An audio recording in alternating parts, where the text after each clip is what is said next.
अरे झलरा झलरा हो करे जब गेहूं के पलिया। अरे हाना ना हो कर कवानी दुल्हा के घोड़ावा। अरे हाना ना हो कर कवानी दुल्हा के घोड़ावा। अरे रोवेली कवानी हो सुभावा मुहे देइया चरावा।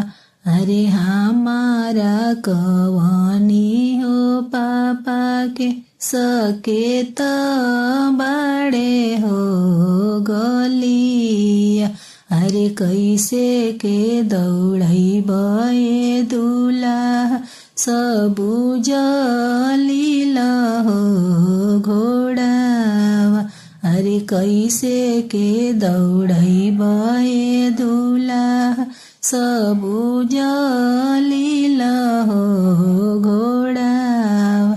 अरे हंसले कवानी हो दुल्हा ओठे चुवे गुलाबवा। अरे हमारा पपही हो जी के सोने मुठी हो छुरिया।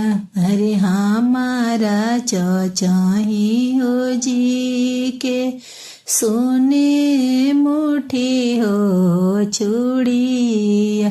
अरे कटबो खिड़किया ये सुभावा दौड़ैबो लीला हो घोड़ावा।